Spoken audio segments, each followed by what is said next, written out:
बड़ी विडंबना है कि आखिरकार हम लोगों की लड़ाई किससे है, क्योंकि आज हिंदू रक्षा दल के साथ में बहुत अच्छा नहीं हुआ। हिंदू रक्षा दल के राष्ट्रीय अध्यक्ष पिंकी चौधरी जी को अरेस्ट कर लिया, उनके बेटे को अरेस्ट कर लिया, साथियों को अरेस्ट कर लिया। हालांकि ये व्यवस्थाएं जब भी कोई देश और धर्म के लिए लड़ता है तो चलती हैं, और उनको पहले दिन ही गिरफ्तारी देनी चाहिए थी। जब 10 लोग गिरफ्तार हुए थे तो उनको भागना नहीं चाहिए था। उन्होंने भाग करके गलती की, अपने को अपराधी घोषित किया। दूसरा, जो तलवार वितरित कर रहे थे उनका तरीका गलत था। मैं हिंदू सेना का राष्ट्रीय अध्यक्ष हूँ, तलवार वितरित करते हैं, पर हमारी तलवार धार मुक्त होती हैं, 1 किलो की होती हैं, 3 फुट की होती हैं, रेलवे लाइन जैसा पक्का लोहा होता है, पर लाइसेंस ही होती है, और वो केवल पूजा के उद्देश्य से दी जाती हैं। हम दशहरा का पूजन होता है, दूसरा जो कि नवदुर्गा का पूजन होता है। किसी भी प्रकार से इन तलवारों का हिंसा से कोई संबंध नहीं, पर वहाँ पर जो लोग कुछ वीडियो बना रहे थे, हिंसात्मक भाषा का प्रयोग कर रहे थे। एक बात का ध्यान रखें, अरेस्ट करने वाले भी आपको, आज हिंदू सरकार है, ये यही कांग्रेस सरकार होती तो शायद हो सकता है हम सब उछल पड़ते। हम प्रधानमंत्री, राष्ट्रपति और जितनी भी सरकार, उस सब के दामन पर कीचड़ उछालते, पर अब कोई बोलने को तैयार नहीं है, क्योंकि ये योगी जी की सरकार है। आज हम कहने को तैयार नहीं है, हमारी ये मानसिकता बदल गई है। लोग हिंदुत्व की बात करते हैं, पर जो गाय का मांस विदेश जाता है उसके विषय में कोई चर्चा नहीं करता। यदि यही मामला और कोई सरकार होती और गाय का मांस इस प्रकार से भेजती जो आज गाय का मांस जाता है, तो शायद हो सकता है हम धरने प्रदर्शन करते।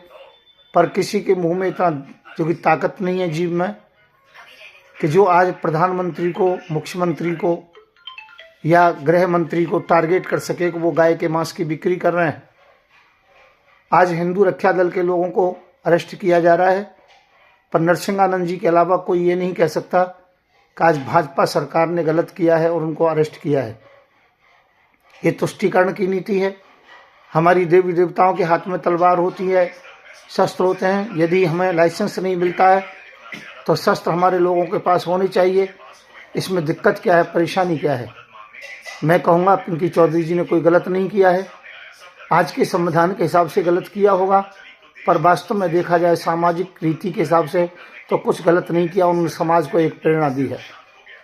आज जो बड़े बड़े संत महात्मा या हम जैसे लोग, जब भी कोई ऐसी बात होती है, जेल यात्रा करते हैं। मैं 37 बार जेल यात्रा कर चुका हूँ, परंतु किसी प्रकार का हमको डर नहीं है। आज हम पिंकी चौधरी जी के साथ हैं।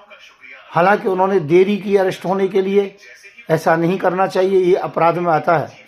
जब उनके परिवार को प्रेशराइज किया गया, उनकी बेटियों के साथ गलत व्यवहार हुआ, बेटे के साथ गलत व्यवहार हुआ, तो वो अरेस्ट हुए हैं। अरे उन्हें तो आगे जैसे ही उनके 10 लोगों को पकड़ा गया था, उसी समय आते, आगे हाथ करते और कहते हथकड़ी डालिए यदि मैंने अपराध किया है तो उसमें उनकी इज्जत होती, उसमें आन मान शान होती।